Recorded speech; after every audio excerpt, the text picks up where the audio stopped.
Ikin, Chairman of the NSS Executive Committee. It's my privilege to have the opportunity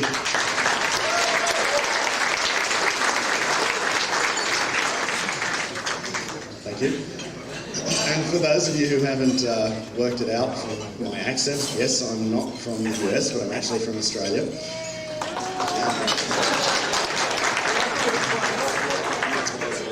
A conference like this doesn't come together without a lot of hard work and a lot of support. And one of the first things that I'd like to do to kick off the evening is to thank some of our supporters and the people who make this event possible, and some of the key people who are here this evening. First and foremost, I'd like to give my heartfelt thanks to our major corporate sponsor, SGI.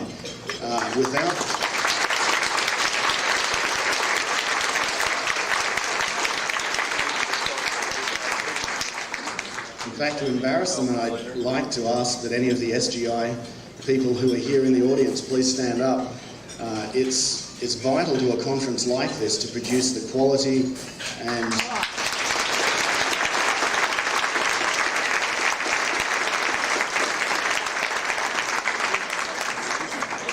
of some of the events that we've seen throughout these last couple of days are only made possible by corporate sponsors. And as we discussed over dinner, I think it takes a lot of corporate vision for a company like SGI to stand up and put its dollars behind our efforts in trying to open the space frontier. So our true thanks to SGI for being such a part of this conference. I'd also, in this 25th anniversary year of the National Space Society, like to thank the large number of VIPs that we have attending and supporting the event. There are far too many to mention at this event, but I'd just like to point out that we do have a large number of VIPs here at the front 6 table, so if you get a chance during the evening, you might like to thank them for our great appreciation for them attending and supporting our event. I'd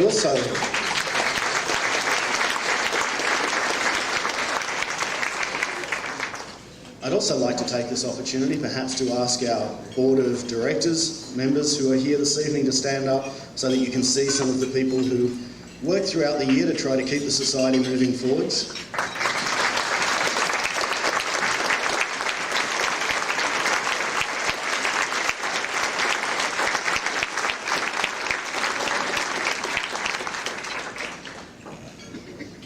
I'd also encourage, I know we have a few of our members of our Board of Governors in the room, I'd like them to stand up as well. These are the people who have been involved with the vision of the National Space Society.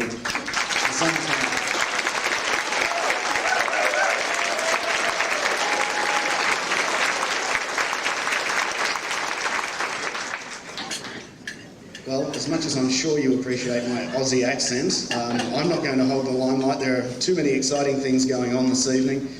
Thank you for attending this evening. My welcome. I hope you enjoy the rest of the evening. And now I'd like to hand over to our Executive Director, Pat Dasch.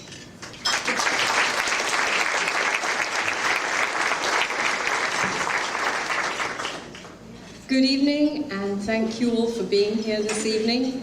Thank you for coming to our conference. I'm going to do what NSS does rather often. I'm about to depart from the program. We have here as a guest this evening someone who some of you may have tried to go and listen to this afternoon. Through some fate of communication between somewhere in Houston and somewhere else in Houston, Franklin wasn't aware that he was expected to speak here this afternoon. We think we can send people to Mars and we can't communicate within Houston. We've got a problem.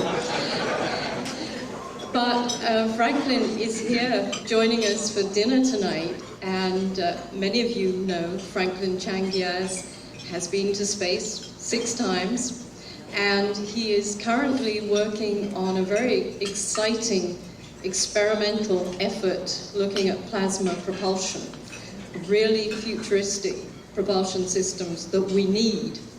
And he's kindly agreed to just speak this evening for a few minutes. Franklin.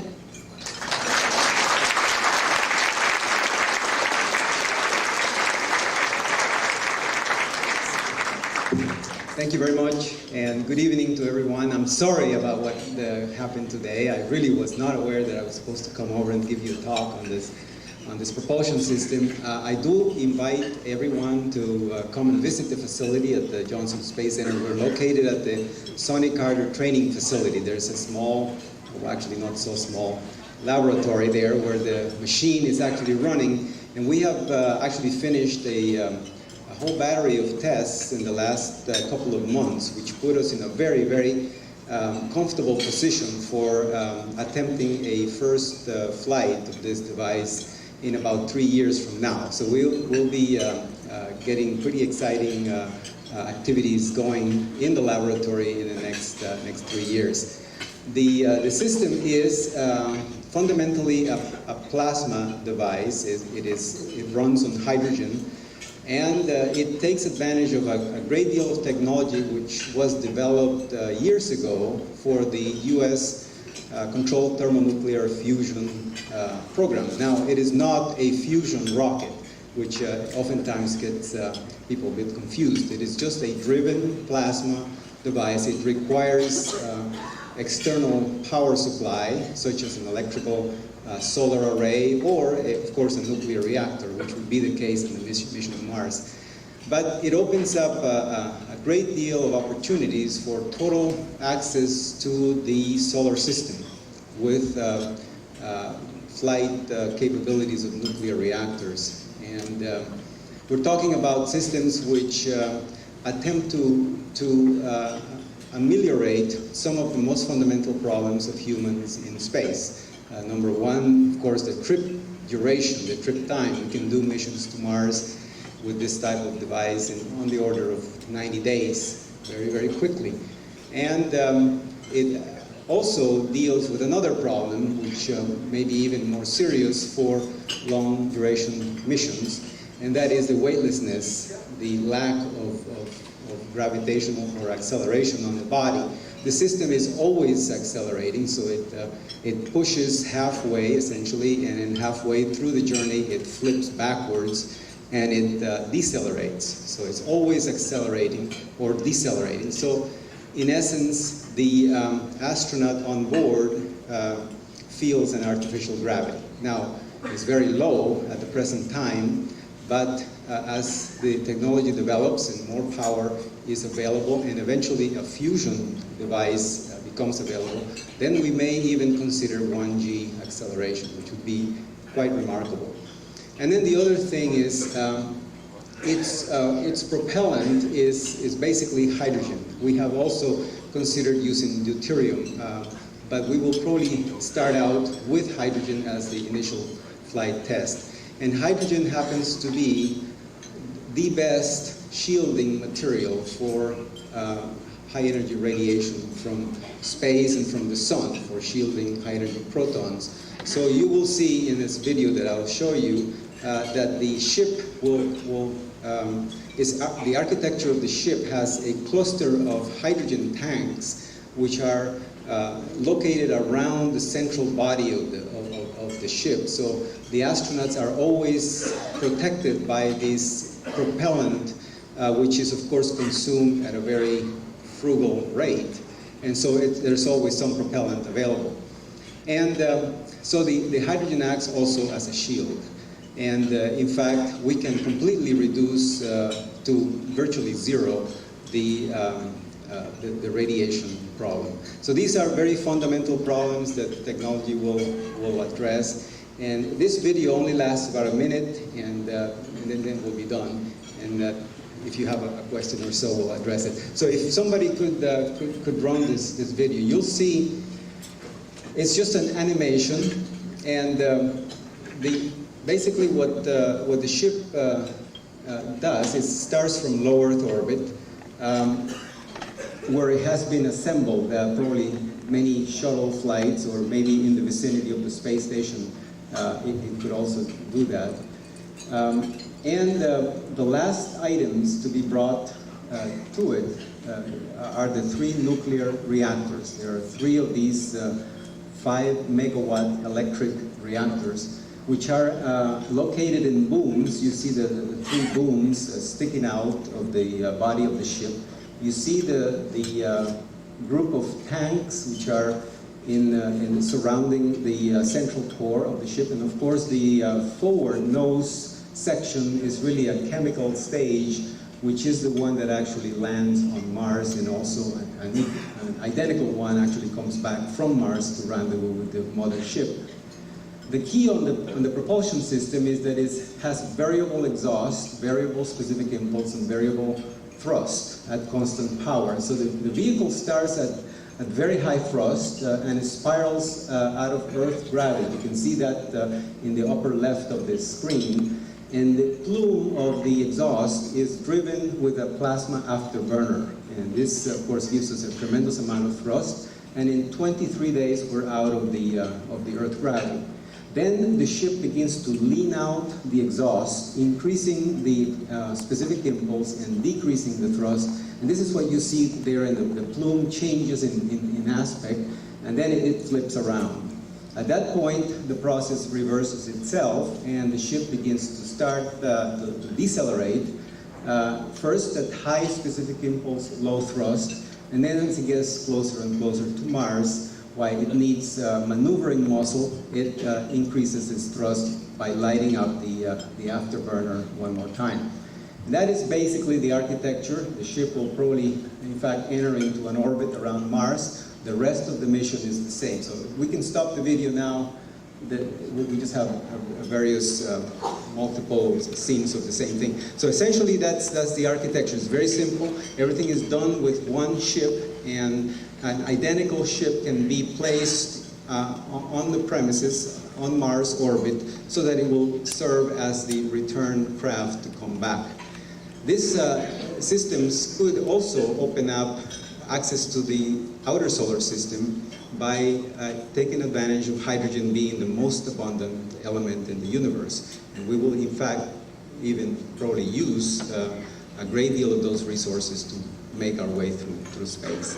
And that's pretty much in a nutshell what I have for you. Any questions? Anybody have any questions? Yes, sir. I would like to, as someone who works with Arthur people I would like to first congratulate you for what's going to be the ship that will take us to the red planet and will leave the true oceanic cradle behind and allow us to carry on the next lecture, this time with just going to be behind a longer beach, as the stage said. And I would also like to propose an idea which Arthur P. Clarke is way too old. Maybe it is just his last year and probably he can no longer come here the same person, but I work with him, and this is that there is such a nuclear reactor that you can incorporate there, and that is based on cold fusion, cold nuclear fusion. And I've got my Kirby there, and it's being confirmed at NASA John Glenn right now, and it can be harnessed indeed to complement what you have just Thank you. Thank you very much. Yes, sir. How do you manage an 899 burn company? Actually, the mass flow rate is very, very low. It's on the order of grams per second. At some point, of course, when the afterburner is lit up, it uses a great deal of propellant. So we will have 23 days of very large mass flow rate in the propulsion system. And then most of the trip actually will be done at very low mass flow rate. It will be supercritical hydrogen, and in fact we may even consider solid hydrogen. That's another possibility that we're looking at. But it will take advantage of the fact that the propellant is so cold, because the propellant is actually used to cool the superconducting magnets which produce a magnetic field which hold the plasma. So there's a lot of kind of bootstrapping that goes along. Yes? You said that this system could theoretically produce a greater than 1g acceleration. It could. Now, everything depends on mass, on the total mass of the ship and the total power of the engine. It's essentially an engine cluster which could be put in a truck or in a sports car. It's essentially the same thing. And we would actually send the robotic mission first with a truck taking a long time to get to Mars, and then we would put the crew in the sports car. Okay, I don't want to take any more time. I don't know, Pat, you tell me. A couple more, yes. What would the size of the crew be and the nominal size? It's hard to tell. 4, 6, something like that. It will not be 50. It will probably not be 2. And this is an important issue that has to do with what they can do when they get there. One of the fundamental problems of today's architectures when they go to Mars is that Mars and the Earth get out of the window, so any crew that lands on Mars has to stay on the surface for a long time. So if you had a propulsion system that could be driven fast, you could actually arrive early and then depart Mars in time to catch up with Earth before it goes out of range. So these are little tricks that one can play with a flexible propulsion system. Thank you very much.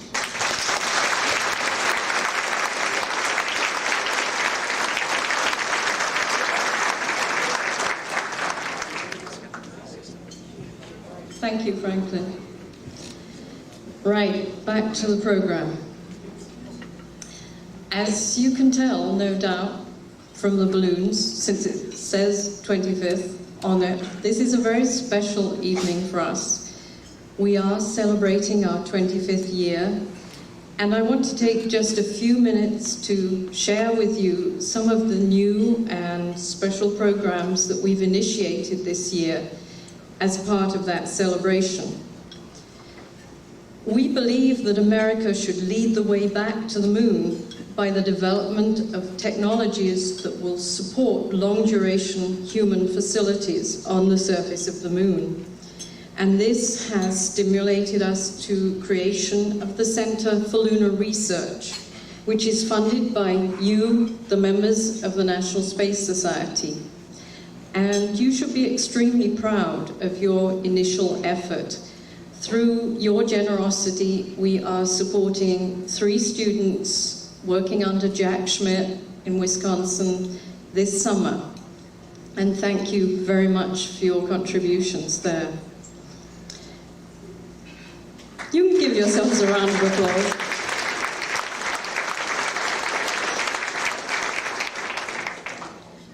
One of the things that is very important to us is the reduction of the cost of getting to Earth orbit.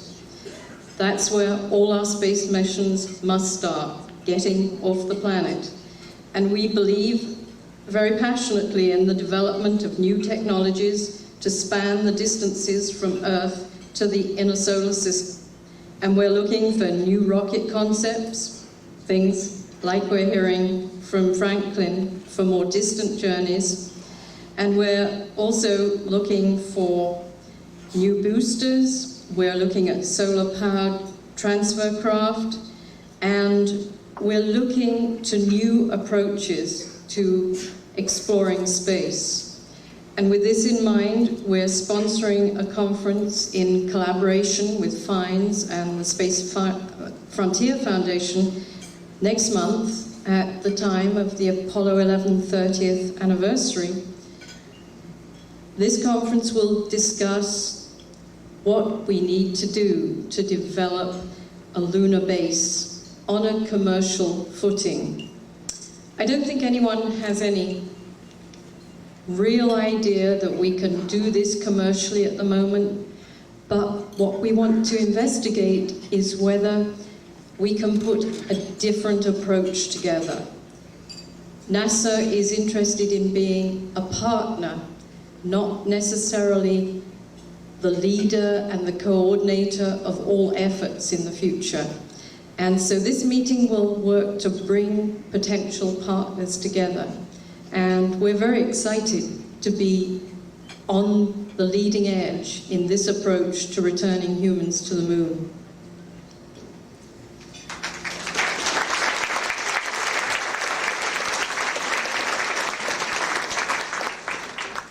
We also believe that the commercial development of space will not advance until critical issues of ownership and property rights are addressed both at the national and international levels. NSS broke new ground last December when we held our property rights conference in Washington, D.C. And as a result of that effort, we are leading the effort to get consideration of either amending or preferably replacing the Moon Treaty within the UN, and we will be a presence at Unispace 3, which will be held in Vienna in July. It's the first United Nations conference on the peaceful uses of outer space to be held in 16 years. So you all know that the landscape has changed tremendously in that time. And this is a very important contribution. We are literally the leaders in trying to bring space law into the 21st century.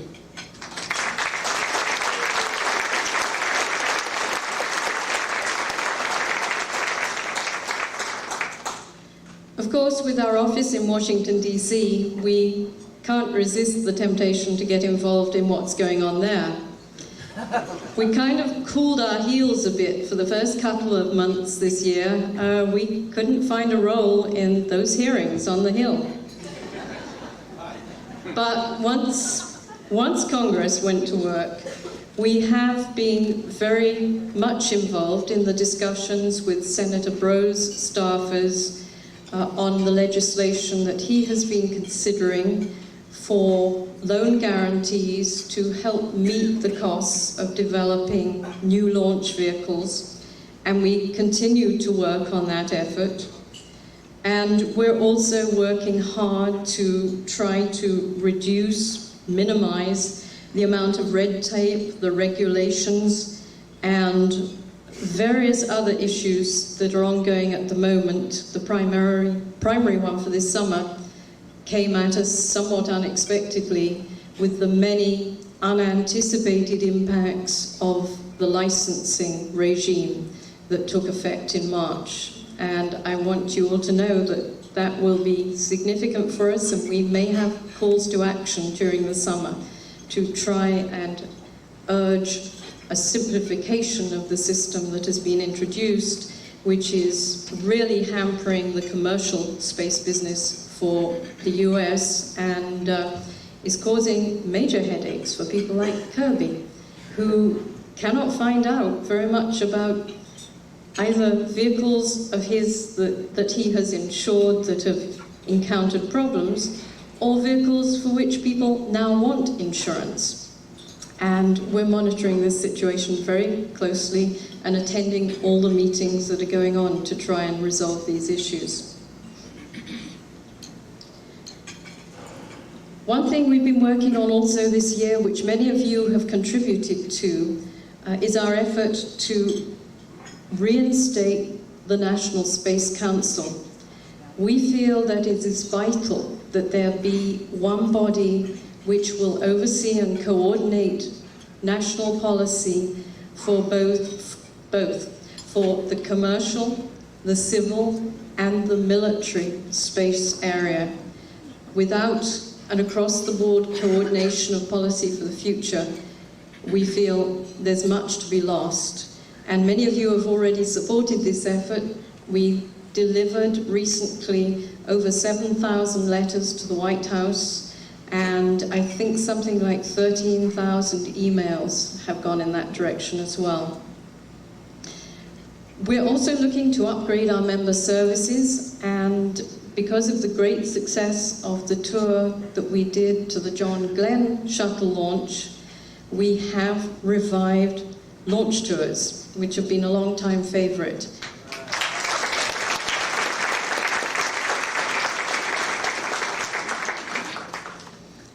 And we, of course, always remain open to suggestions from you, the membership, about new things you'd like to see. You're the space-interested public that we serve, and we're always open to new suggestions. And you're innovators, so we need your ideas. During the year, we have also managed to convey our vision by more than 130 media opportunities, print references, and also innumerable off-the-record consultations for programs like the PBS program you saw recently about spaceflight.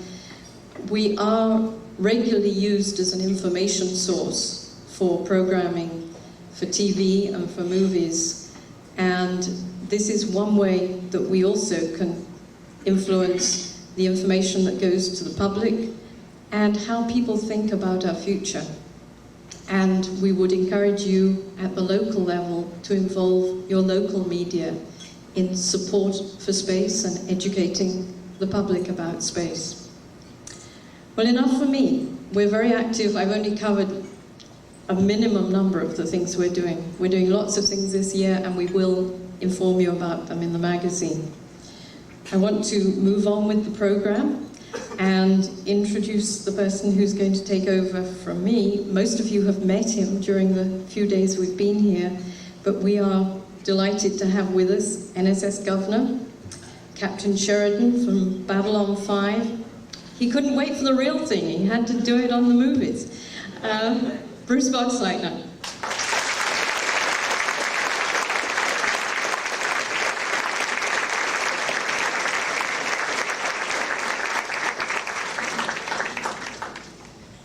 Thank you. Good evening. I actually have a script this time. This is where I'll follow it up. You watch. Now, as we look back at the history of the National Space Society during our 25th anniversary, I've been thinking about why people become members. People who open space frontiers want to share their experiences, as we've heard from the Apollo 10 event of Friday night. And people want to share their scientific discoveries. People want to share their dreams, as science fiction writers do, and all of you do when you contribute to the NSS programs. Tonight's volunteer, I'm going to introducing someone here, shows up at 600 Pennsylvania Avenue at least twice a month to assist with special projects, and this year lead the October STS 85 launch tour. His name is Joe Rauscher. That's very good.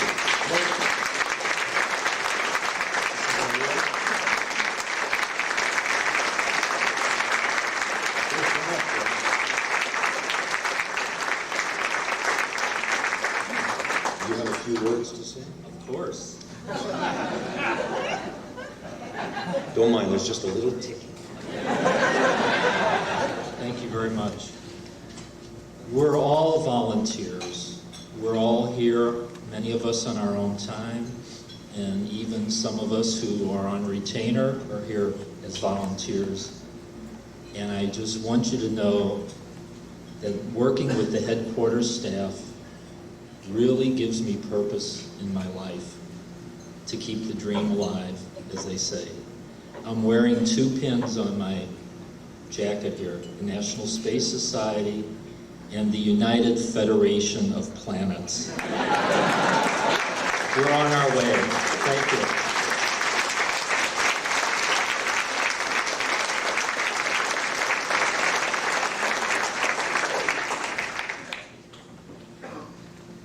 Thank you, Joe. Now, all of the NSS activities in the future will stem from the strategic planning processes of the last few years. Cheryl York was the volunteer who supported this process, and we would like to give her a little recognition here. Cheryl?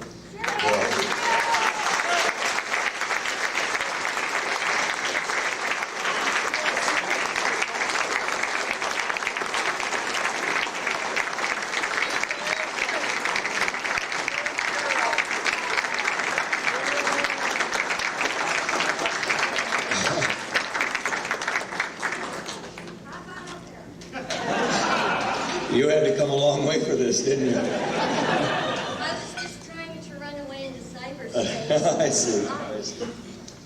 Well, here you go, the NSS Special Merit Award. Thank you very much. I'll try. I just really want to take this opportunity to thank every one of you who are here. I don't know why I'm so singled out here, because I think that there are an awful lot of people here who've done an awful lot. Thank you.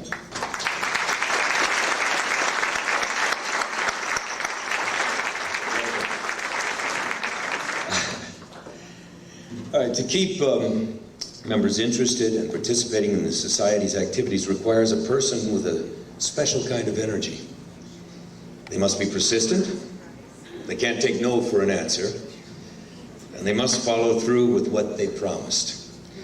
The award for special merit goes to Ronnie LaJoy for his work with the Chapters Assembly.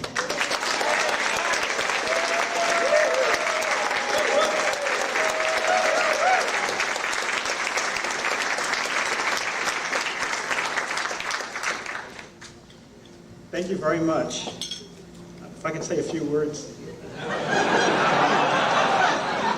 Should I sit down? Yes. Buy milk, do laundry. No, wrong side.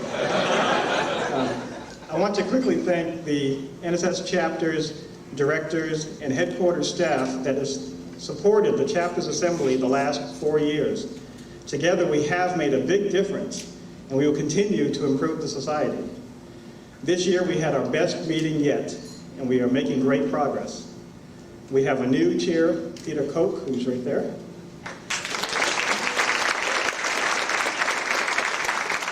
And a new secretary, Bennett Rutledge.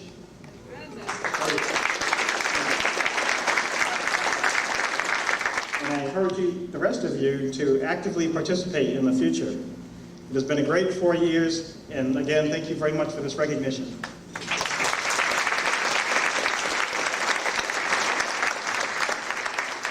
While many members are too widely distributed geographically to join a chapter, those who do become chapter members have participated in a number of exemplary events this year.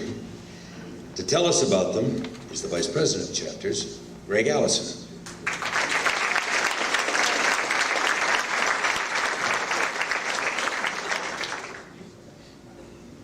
Well, Bruce, you can go take a seat.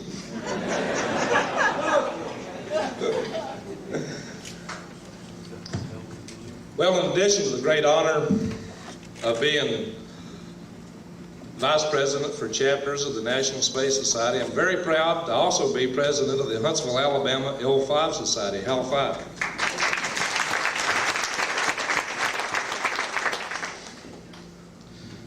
Former Speaker of the House, Tip O'Neill. So, I think I got some feedback here. It's going good? Okay, this sounds funny here to me. Former Speaker of the House, Tip O'Neill, was famous for saying that all politics are local. Surely the glitter and the charm lies in the center of power and celebrity of Washington, D.C. and in Hollywood.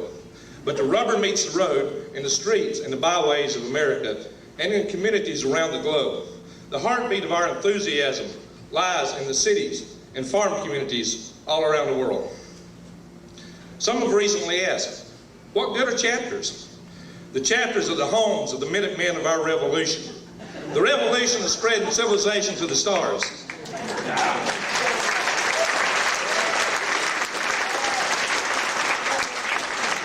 But what can chapters do? That's what I said. What can chapters do? Chapters are the troops to take the dream to the people. The civil engineers have taken the concrete steps to enable the processes that will spread humanity to the cosmos. So how are chapters doing this? Chapter meetings promote the merging of minds, which further unfold the vision of the grand future of humanity. Several hundred, maybe even 1,000 chapter displays promoting space development have been set in movie theaters and malls over the past 25 years. More than 2,000 public lectures and debates have promoted the dream. How do we come up with this many? Think about it. 100 chapters, maybe 12 having at least monthly programs, some meeting more regularly than that. Give them 25 years, we've been out there. Quite a number of chapters have produced dozens of videos, many of which have been aired on cable access television. Chapter activists frequent local television and radio broadcasts. Newspapers run articles on their activities. Chapters have helped reshape the way local communities view space. Chapters have collected tens of thousands of signatures on petitions calling for a more rapid development of space. At the last Democratic Convention in Chicago, chapters of the Midwest region showed up in force and staged a major pro-space demonstration. It really caught the news media by surprise. Pro-space? Where do these guys come from? But even better surprises have been in store. When environmentalists protested the launch of Cassini, they were shocked and blown out of the waters by the counter-demonstrations of the Metro Orlando chapter.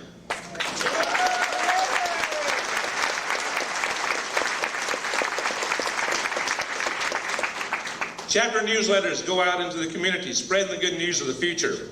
Many chapters help with science fairs and classroom activities, which teach the importance of space exploration and development. Inspired children inspire their parents.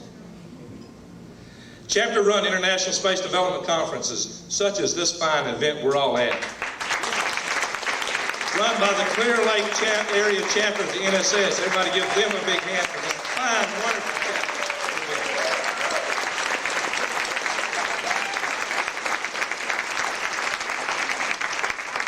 Well, these ISDCs and regional conferences have provided the glue that has held our NSS activist community together. These events have reached out into numerous communities and provided a very positive face for the NSS. When you mention space settlements, space tourism, private enterprise in space 20 years ago, man, people would laugh at you. Today, this is the policy and the business of the space community. Now Richard Branson and others are talking about plans to build hotels in space. Imagine that. Chapters, through their broad outreach programs, played an instrumental role in affecting this paradigm shift. But chapters are not just content to influence public, governmental, and corporate policy. A number of chapters are researching technologies for space settlement, preparing missions, and even flight vehicles intended to penetrate space itself. Chapters are blazing their own pathways to space. Chapters have sponsored and assisted student payloads which flew getaway specials, gas cans as we call them in the shuttle program. Chapters have designed space habitats and hotels. Some NSS chapters have even performed research under NASA contract or have entered into cooperative agreement with NASA. We even have a chapter that's flown students on the vomit comet, of all things. Dasch can tell you a lot about that, and so can the Illini chapter who did it. The Lunar Reclamation Society and the Oregon L5 Society, they're leading the way to studying how we build a civilization on the moon. The Space Nursing Society looks at healthcare and medical research in space.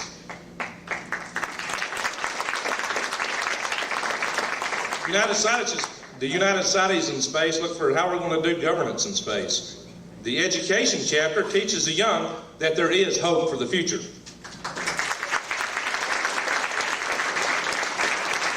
And the rest of the chapters spread the gospel through local television, radio, and lecture series. Amen. We're going to get space. We have to walk there. 2 years ago, HAL 5 launched a hybrid rocket from a balloon, the Halo SL-1 mission, to 36 nautical miles. 1 year later, another launch attempt was made. Well, a little less than successful, the rocket was recovered. The Halo SL-2 rocket is waiting in the wings, pending some additional funding, to punch out 70 nautical miles and place NSS firmly in space.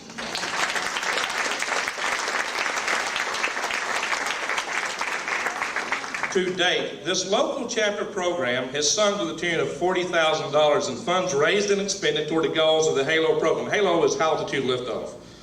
It all started with a little less than half the surplus revenue from a chapter-run ISDC. Some things come full circle. Many years ago, in a society far, far, far away, some of our chapters were involved in this little thing called Lunar Prospector. And gee, it became a NASA program. Well, gosh, golly gee, NASA ran out of money, and they come to who? NSS? Now look at this. We're funding the Center for Lunar Research.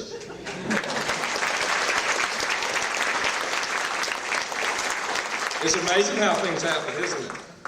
Chapters are the crown jewels of the National Space Society. It is our chapters that distinguish us from so many other organizations. Chapters can do anything that fits within the realm of their imagination and sheer determination. So far, the limits are undiscovered. Chapters, I say to you, reach for the stars.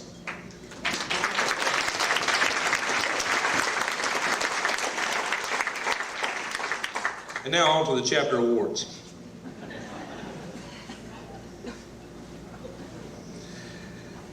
The NSS Chapter Excellence Award is the highest award a chapter can receive. It is given to chapters whose pursuit of the NSS vision is representative of the best our chapters have to offer. This year we have 2 winners in this category. For their work in researching the use of lava tube caverns as sites for lunar settlements under contract to NASA, this year we grant the Explorer Award to the Oregon L5 Society. Members of that chapter, please stand and be recognized.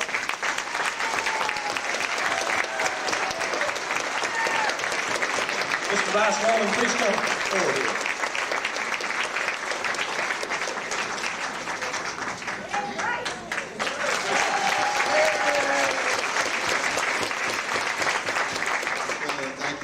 For this recognition, and I stand here on behalf of an entire team of chapter members who's been working for years to help expand our frontier in space. Thank you very much.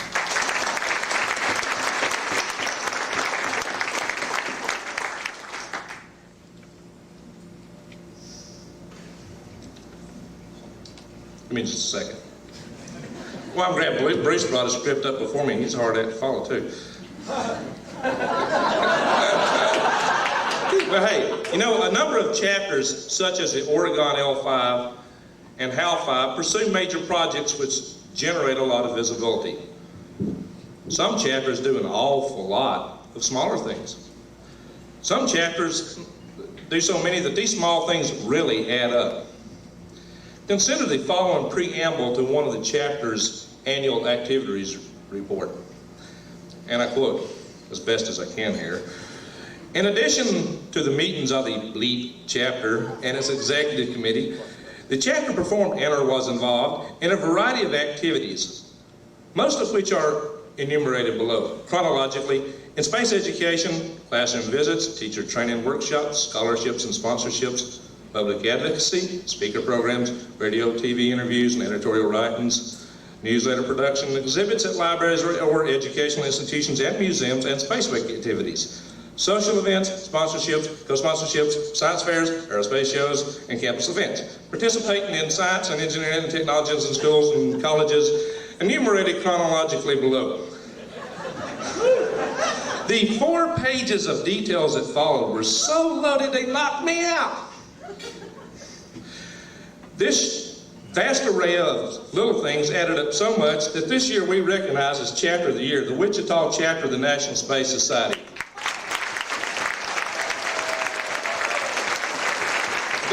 Members, please stand as Mr. Wernher Chang is here. Please come forward.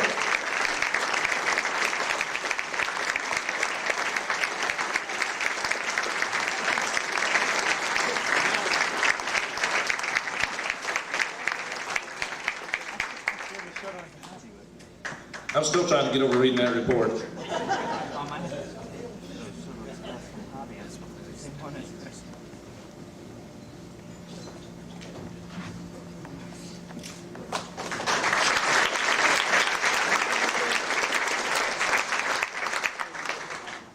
Well, thank you so much for this. We certainly appreciate it.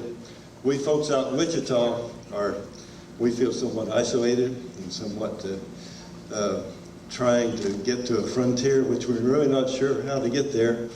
But we have a lot of fun meeting and doing various things with the Kansas Cosmosphere and with the other local groups that are involved in this big problem of space.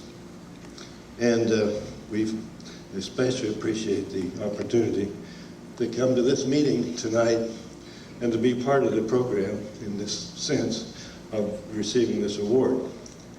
And I'm sure the members back there who couldn't come are extremely sorry they didn't make it. But on the other hand, they will be very happy to hear about it.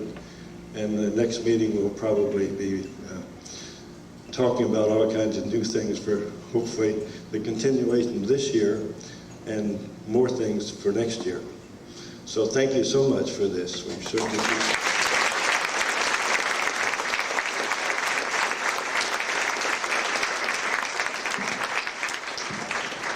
I'd keep an eye on those guys. Actually, they won most promising chapter, I think, or something like that last year, so they really lived up to it. Or maybe it's the most improved chapter, but whatever it was, they really went forward. Okay, now our next category of awards are Special Merit Awards. Special Merit Awards are given to chapters whose programs show exceptional quality and effectiveness. For these awards, I'll pass out certificates after the program has ended. We've got quite a few, and then we got another category, and you know, if I might be up here all night, and I would if it let me, but somebody's start throwing things at me. Now for this year's winners. This chapter provides the National Space Society with an electronic newsletter. For chapter newsletter, we recognize the National Space Society Boston chapter. Members, please stand and be recognized.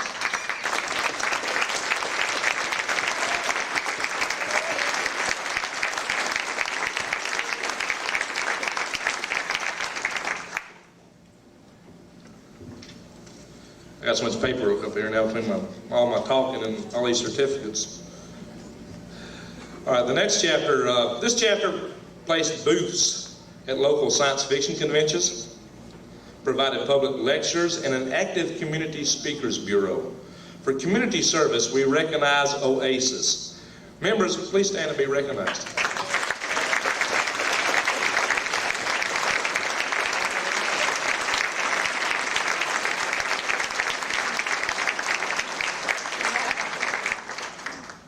I don't know if there's anybody here from the following chapter, but we'll see in a minute.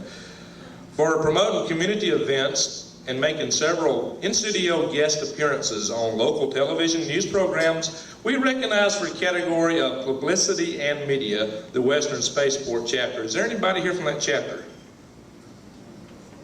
I didn't think so. Okay, well, pass the word to them, you California buddies. And the next chapter is involved in a community that once had a very strong chapter, then it faded away. Then, like the phoenix of legend that roared back into life, they now have 2 or more public programs a month. Can you imagine that? For the most improved chapter, we recognize the NSS Atlanta chapter. Is there anybody at all here from Atlanta? Didn't think so, but anyway. We'll get this to people too. It's good to see them come back to life. Members of this chapter participated in precinct and district political party caucuses. Their elected chapter delegate made a presentation to the Issues Committee and was able to get access to space and Commercial Space Act items added to their primary plank. For political activism, we recognize the Austin Space Frontier Society. Members, please stand.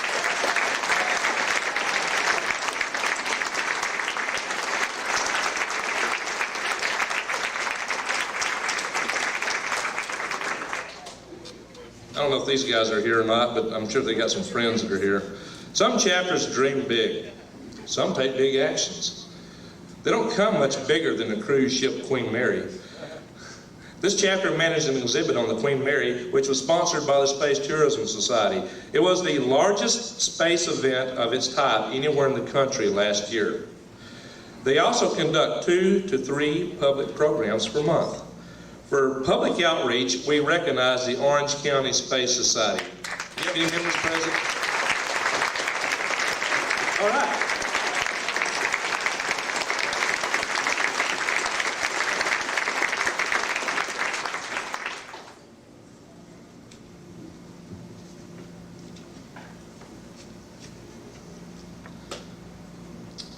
And here's a real charmer. This chapter provides a newsletter which serves many other chapters. They conduct basic research to enable is settlement of space. Hopefully the companies that take us there will include the ones they have spun off. Last year they ran a very, very, very fine ISDC. For service to the society, we recognize the Lunar Reclamation Society. Members, please stand.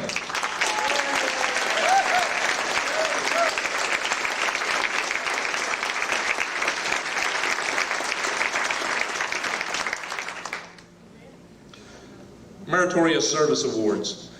Meritorious Service Awards are given to chapters that show consistent quality in their activities. For these awards, please hold your applause till I've announced each one. And again, I'll pass out certificates after the program has ended. This year's winners were, and you can stand as I announce your chapter, please, if you're a member, NSS of North Texas for community service. New Frontier Space Society for community service. Oh, no, excuse me. It's New Frontier Society of Greater Rochester. I don't doubt anybody's here from that group. I know these guys are here. DCL5 Society for media.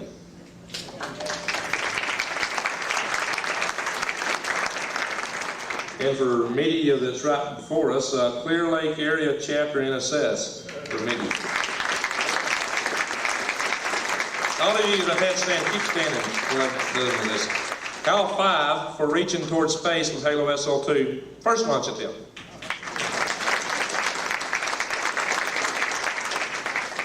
All right. Really good job, guys. You do good. We have one more award, which is an appreciation and thanks kind of award. This year, we want to give this recognition to a chapter that has done something kind of interesting. In their bylaws, they stipulated that all their members must be members of NSS. This is their first year, and they have 34 members. So this year, for the most promising new chapter, the NSS United States Air Force Academy chapter. Are there any members here? They must be in school. Okay. Well, ladies and gentlemen, I hope we have communicated to you the value of our chapters. Chapters are the place where you can interact with people of like mind. The atmosphere of most chapters is warm. It is a place where you can meet new people and make friends. Best of all, it is a place where you can help advance the goals of our society. Chapters enrich and add meaning to the lives of many space activists. The chapters are active, as you've seen, but they do need help to carry on these programs, to expand their outreach, and most of all, to work and communicate more effectively with the rest of the society. That's where you come in. I would like to ask each of you, if you're not already active in a chapter, just think about it. Approach a local chapter, or at least offer some of your services. Even if you just lift a finger, every little bit counts.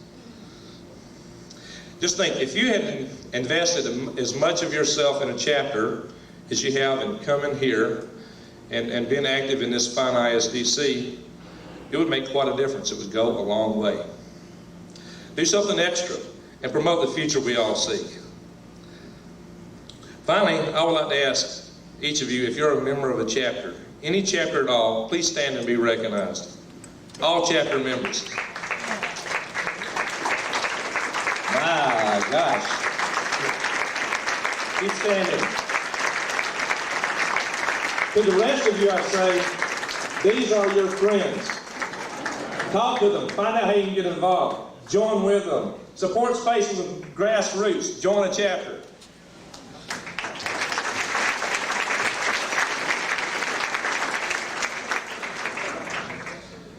And with that, I say, may your destiny be in space, ad astra, and good night.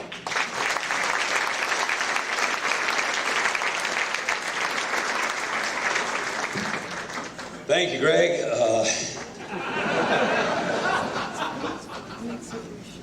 You've really got to work on trying to put some enthusiasm into public speaking.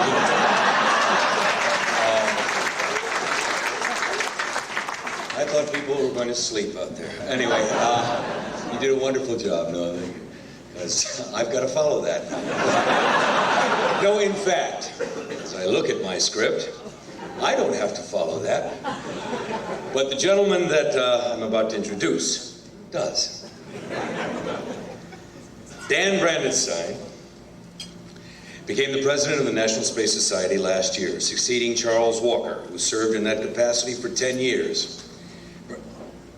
Hello. Brandenstein is currently vice president at Lockheed Martin in Houston. From April 1987 through September 1992, Brandenstein served as the chief of the astronaut office. God, I love that. I do. Wow. Anyway, Dan became a NASA astronaut in 1979. A veteran of 4 space flights, he has logged over 789 hours in space. Dan was a pilot for STS-8, August 30th through September 5th in 1983, was the 3rd flight for Orbiter Challenger, and the first night launch and landing. On his second mission, STS-51G, June 17th through the 24th, 1985, Brandenstein commanded the crew aboard the orbiter Discovery.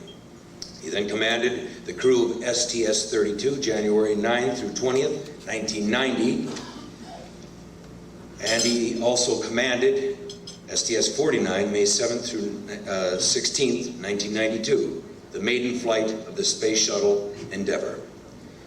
Dan retired from NASA and the Navy after receiving 2 NASA Distinguished Service Medals, 2 NASA Outstanding Leadership Medals, 4 NASA Space Flight Medals, and numerous military honors.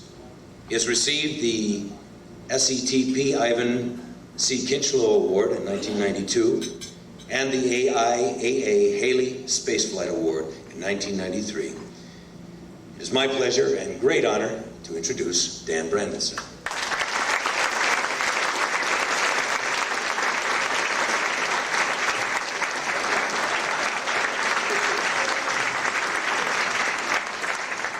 Thank you, and he's got a good point. I do have to follow Greg, which is too bad. First thing I'd like to do is make a couple more recognitions. Kirby recognized our corporate sponsor. Greg recognized the Houston chapter, which was the leader of the team that put this event together. Also part of that team was a Houston chapter of the AIAA, and also the NASA Alumni League. So that whole team put together one fabulous convention. I think everybody will agree to that. I was fortunate enough to see a number of the presentations, which I thought were outstanding, and the feedback I got in the passageway, that's Navy talk for Hall, was very positive from everyone I ran into. So I really think all of those folks deserve at least one more round of applause for the tremendous job they did.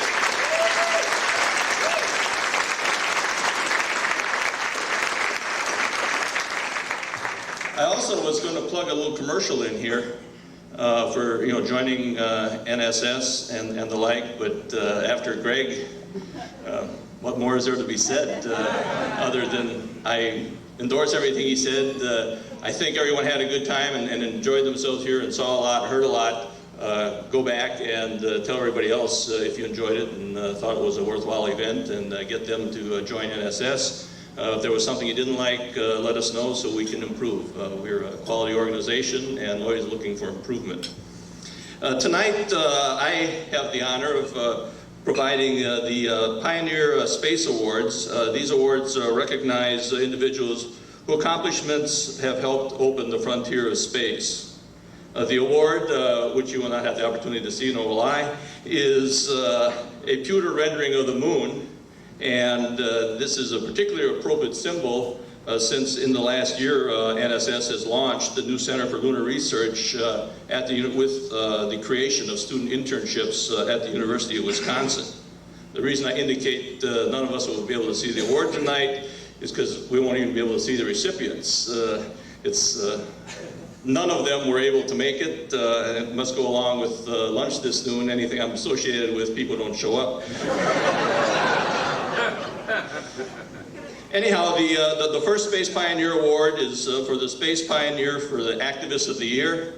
I've known this individual for many, many years. When I first met him, He worked for McDonnell Douglas. He was an engineer with a new experiment that was going to revolutionize medicine in space. It was called electrophoresis.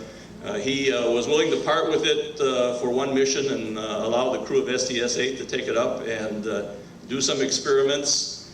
Subsequent to that, he's worked it out such that he went with it each time, and subsequently he flew 3 times in space with this particular device. He also has been the predecessor of mine in this position. So for the first Space Pioneer Award for Space Activist of the Year, for his many years of service and wearing the NSS shirt on orbit to make the public image aware of NSS and to draw attention to the vision of space colonization. Sound just like Bruce, I louse it up if it's written. And we all know he held this position for 10 years. So it says here he's really the Space Activist of the Year, but I'd like to change that to the Space Activist of the Decade. And the award goes to Charlie Walker.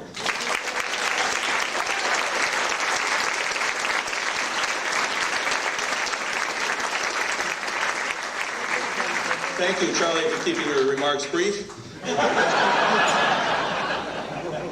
The second Space Pioneer Award is for mass media. This recipient is very well known. You all saw him fly in space on Apollo 13.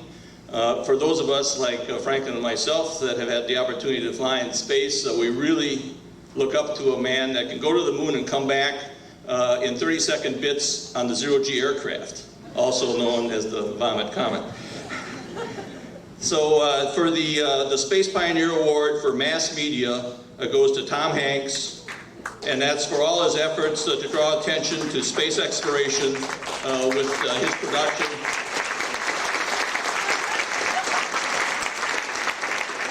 On behalf of Tom,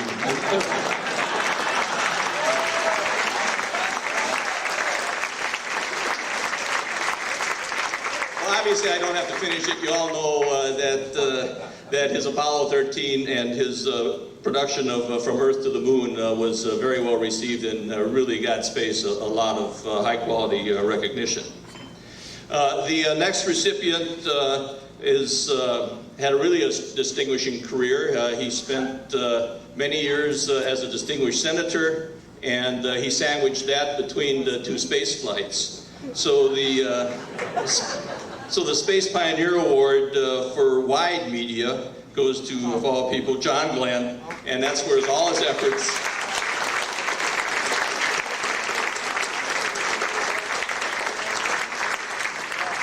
And that's for all his efforts to draw attention to the idea of space is for everyone. And I got to put one little footnote on that. I was at NASA getting my annual flight physical. We do that even after we leave to see if anything bad happened to us in space. And it was the day they were having the press conference announcing that he was going to go into space. So, being no fool, I raced right over to the office and signed up for my reflight. And they told me I had to wait 20 years. Well, thank you very much. And thank you.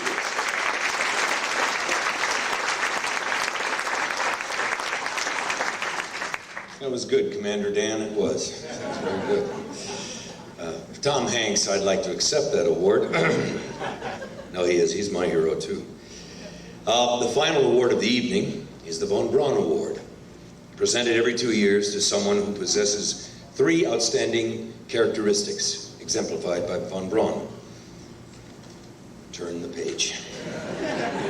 Visionary outlook towards spaceflight, ability to promote the vision extolled, capability to manage large teams, instilling a remarkable sentiment of cohesion and loyalty among its members. And I think this guy's a terrific gentleman. He sent me a wonderful book after our last governor's meeting, which I shall always treasure. Frederick I. Ordway.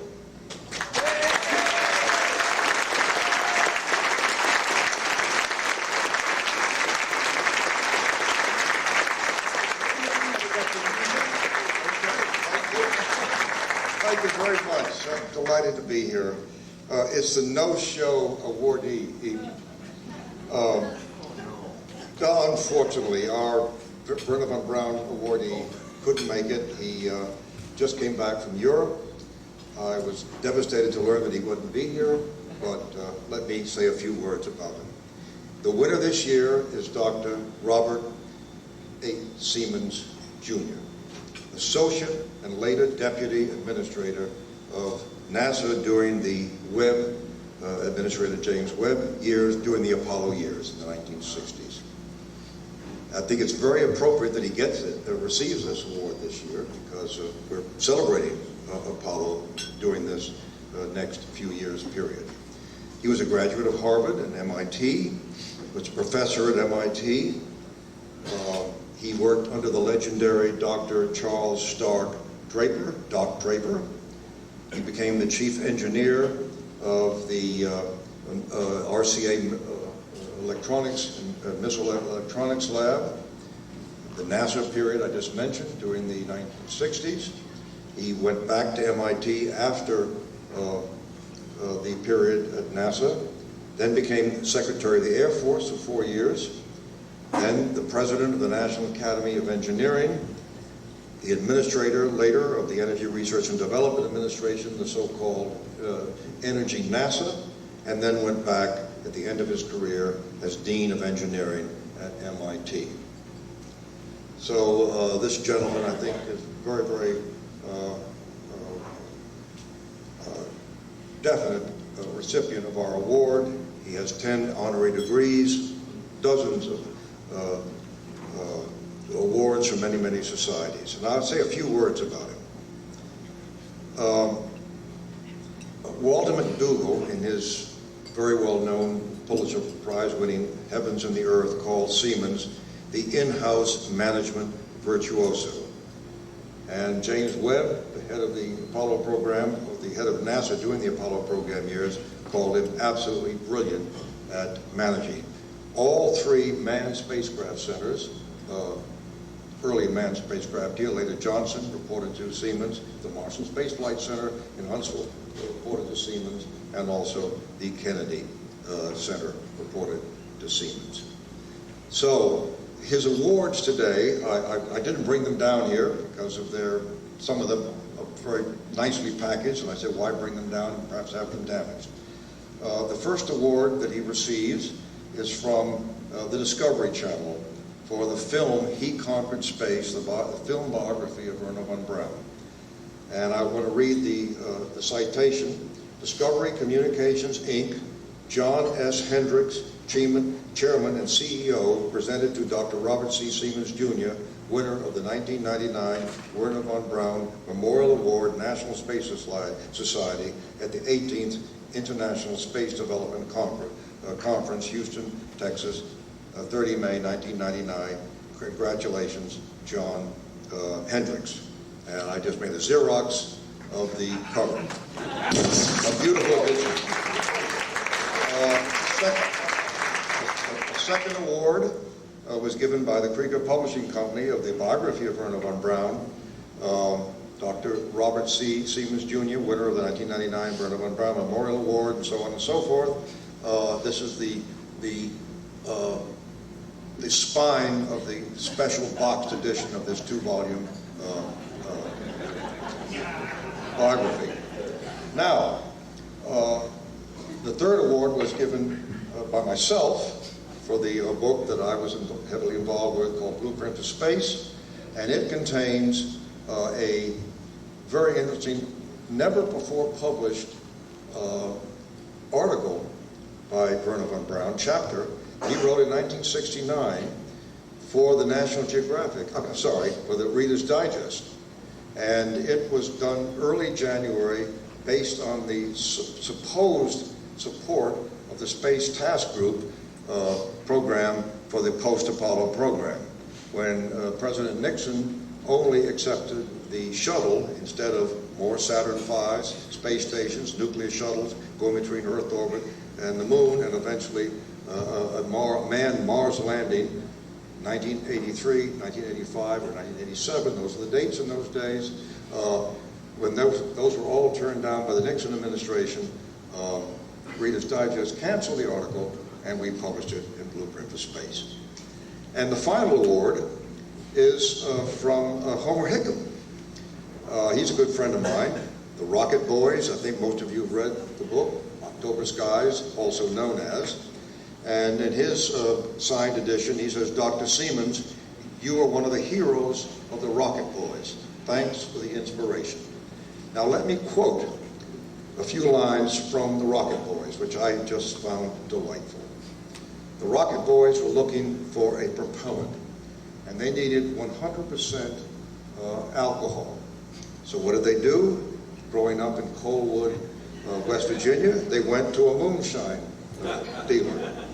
And the moonshine dealer received them, and the boys, the 4 boys with Homer Hickam, was called Sonny in those days, arrived. And he said, what you boys want? The voice seemed to rise from a deep well. I held up the money. Get on in here.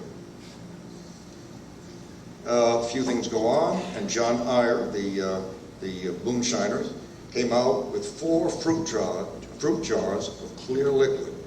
Roy Lee, one of the 4 boys, expertly held one of them up to the light. There's no water in here, is there? I don't cut my whiskey with water. John Eyre rumbled. It's pure, bonified. Want to sip? Roy Lee, one of the boys, brightened. Yeah. I don't think we should. I said quickly, that's Sonny, that's Homer Hickam, Sonny. It isn't for drinking anyway, it's for scientific purposes. I flinched, I hadn't meant to confess that. John and I held on to the other quart jars. What you mean? Y'all ain't gonna drink my stuff. This is the best corn liquor in the country. I'd be sack of licorice, not to drink this stuff. Ah, he's just kidding, John and I, Roy Lee said, and pulled me off to the corner. All these guys got razors on them, he whispered. You gotta be nice to them or they'll cut our throats. And we gotta make sure the stuff is pure, don't we? Well, you never had a drink, have you? Not exactly. Roy Lee cocked an eyebrow at me. Boy,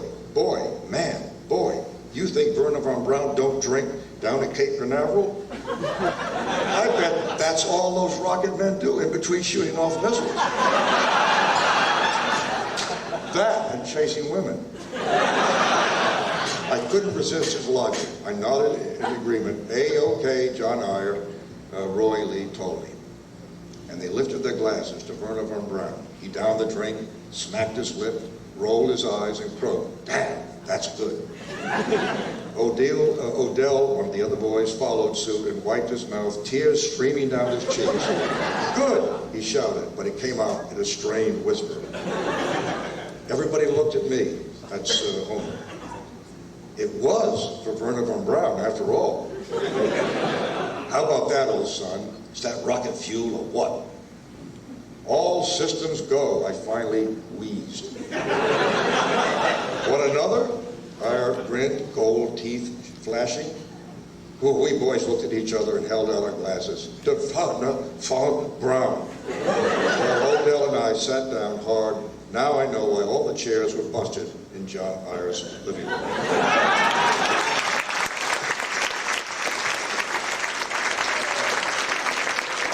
Now I think we will roll Dr. Siemens' acceptance speech, not being able to be here in person. So, how do we roll? 3. Good evening. Octogenarians. Could the lights go down? Really appreciate recognition of their survivability. I'm sure a few of you here agree with me that this is so.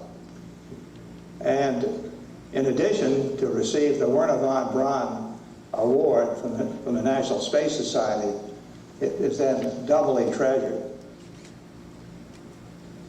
I wish that I could be with you tonight, but unfortunately I cannot.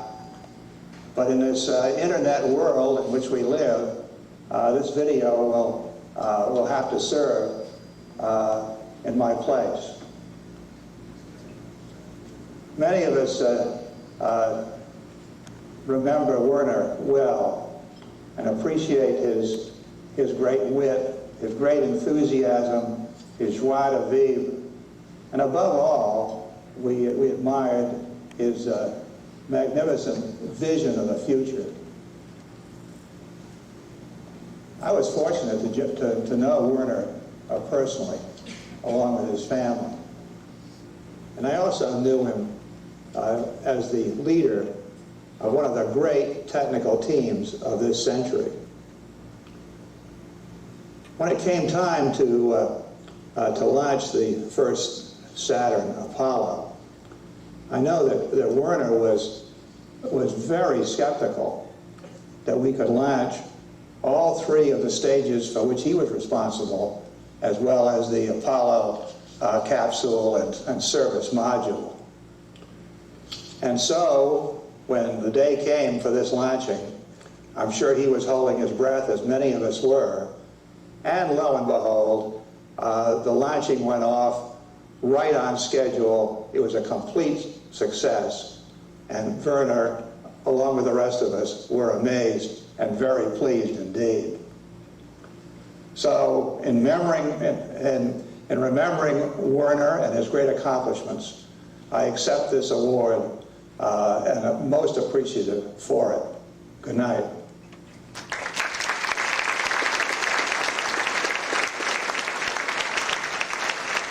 Thank you very much, and back to Bruce. Thank you, Fred. Did you ever think about going into acting, Fred?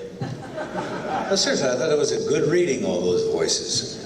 I have an agent at the William Morris Agency who'd be interested.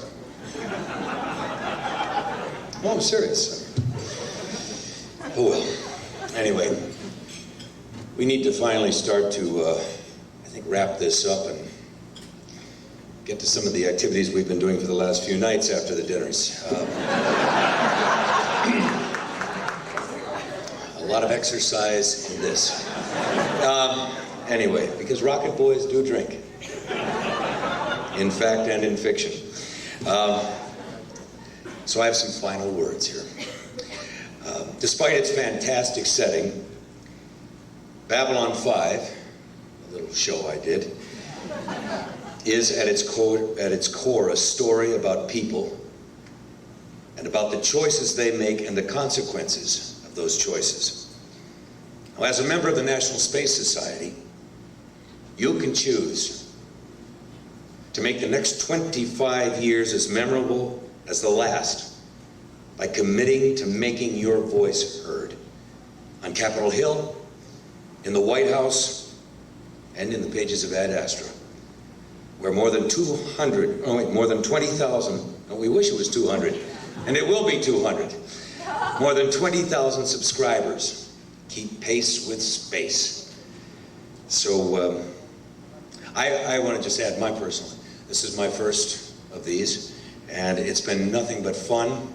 You're a fascinating bunch of people. I'm very proud and honored to be included with you, and I have learned a lot this weekend. I really have. So thank you. And, good night, everybody. Thank you.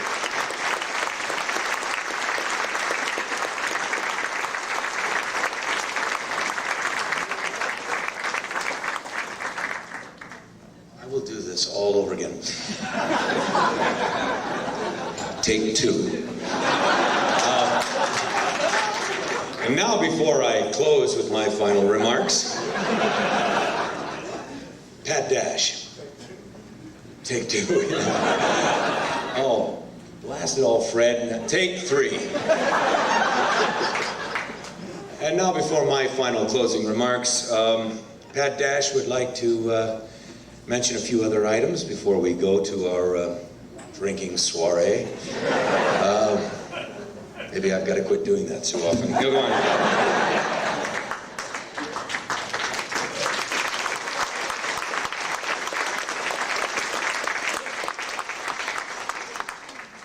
Thank you, Bruce, and I want to thank you for being a great master of ceremonies this evening, even if your script didn't read quite the same as mine. You want to do that bit over when I finish? You could probably do a better reading. Or I'll get Fred to. we're really on the home stretch here, folks. I have one more duty for our president, which he doesn't know about. If I can ask Dan to come up here and Thomas Stanley from SGI. Thomas is the manager for government and education sector for SGI. He got his undergraduate degree at the University of North Carolina in computer science and his master's in business administration from the University of Minnesota. And one reason I've now discovered from getting your bio that SGI have been so generous to us is Thomas wanted to be a pilot. And I understand that Thomas has a presentation to make to us for SGI sponsorship for this conference. Thank you very much.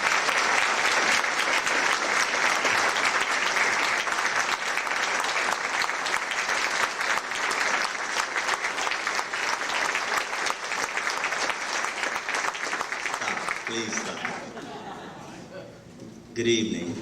I'd like to make a few comments before I say a few words. Dan, I'd like to say something to the audience. I did once want to be a pilot. I will go off and get my pilot's license in the next couple of years here.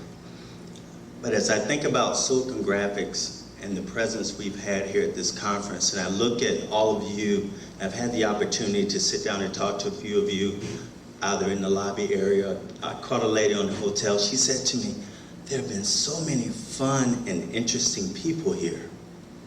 And I said, do you know why? And she says, no, why? I said, because there are difference makers here. There are people here that really make a difference.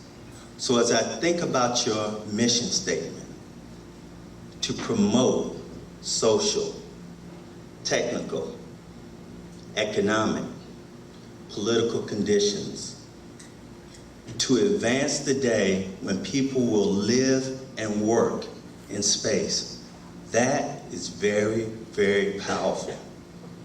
And a late friend of mine, and I think would be some friends of some of yours here, Dr. Ronald McNair, if he were talking to me now, he said, Thomas, make sure they understand the importance of perseverance. Make sure they understand the poem that says, don't quit.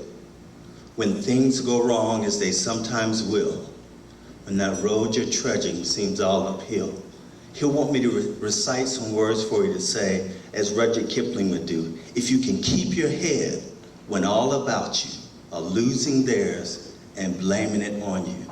If you can trust yourself when all men doubt you, but make allowance with their doubting too. If you can wait and not be tired by waiting, or being lied on, don't deal in lies, or being hated, don't give way to hate, and yet not look too good, nor walk too wise. If you can dream and not make dreams your master, if you can think and not make thoughts your aim, if you can meet with triumph and disaster and treat those two imposters just the same, if you can bear to hear the truth you've spoken, twisted by knaves to make a trap for fools, and watch the things you gave your life to broken, and stoop and build them up with worn out tools.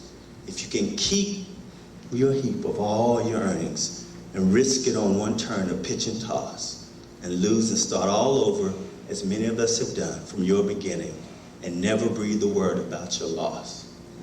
When I think about those kind of words, and I think about the day that I've spent here, we are an awesome group of people. We are an awesome group of people. So to Mr. Dan Brandenstein, I'd like to say on behalf of Silicon Graphics and how you all use our technology, the service which the SGI has in it, the G which the graphics represents, the I which gives you insight to the things you like to do. Here's the remaining portion of our $25,000 commitment to NSS.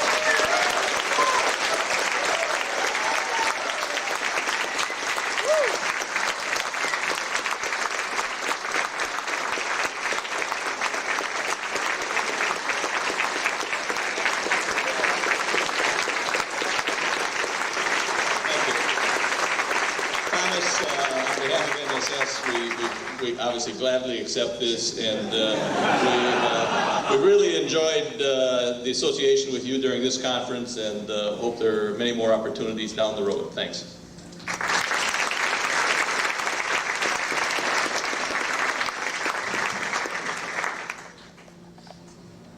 NSS is about the future.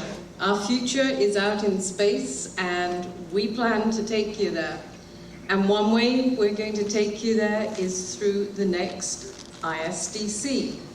And I want to ask Bill Weigle to come up just for a moment and tell you what's in the plans so far for next year's conference, the 19th, which will be in Tucson. Bill.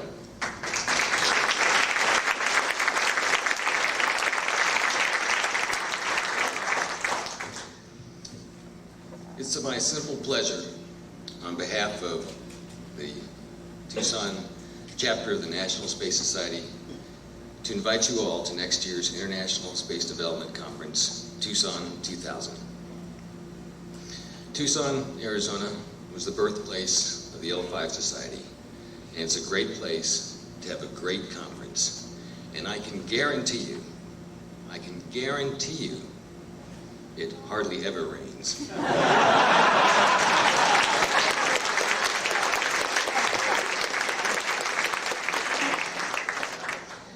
I would like one more time to thank Mary Ann and all of her staff for what they've done here and for their commitment that I've been assured of, for all their help they're going to give me in the next year. So, Mary Ann, thank you for 1999. Off to Tucson 2000.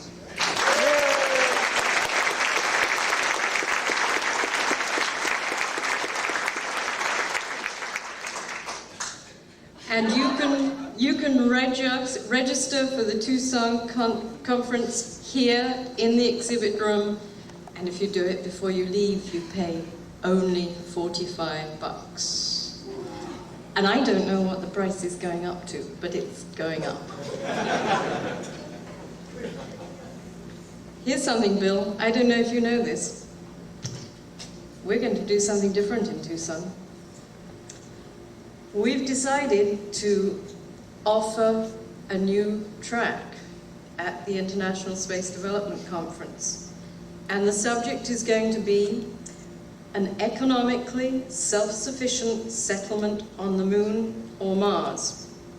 And what we're inviting you to do is to submit a paper that describes how such a settlement can pay for itself in one of two ways.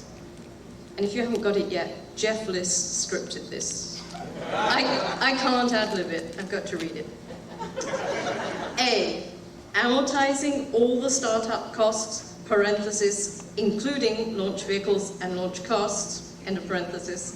Or B, writing off startup costs and calculating economic self-sufficiency on an annual basis once the settlement is up and running. Got that?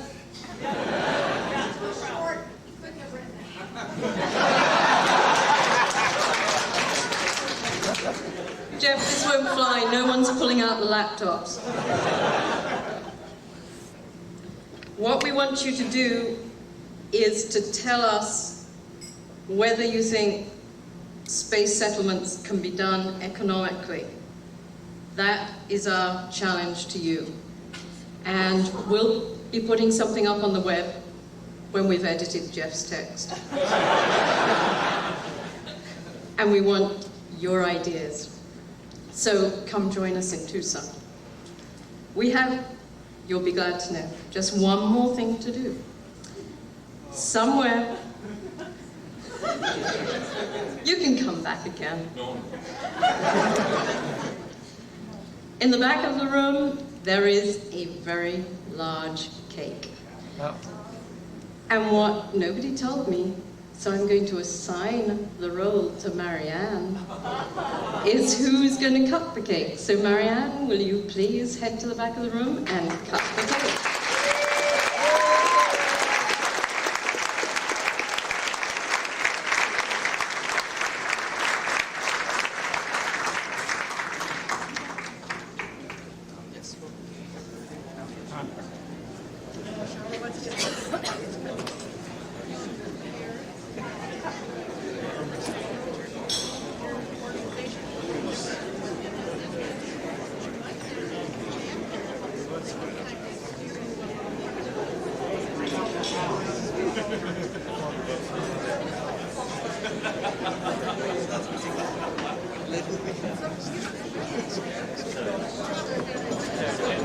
Edible?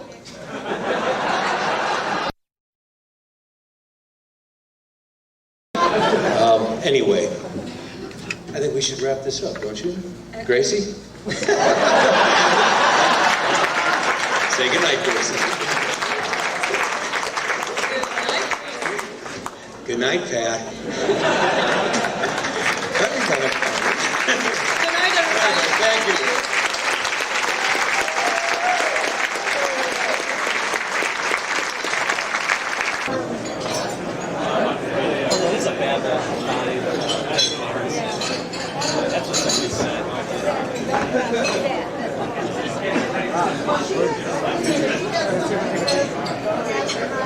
Before it's all gone.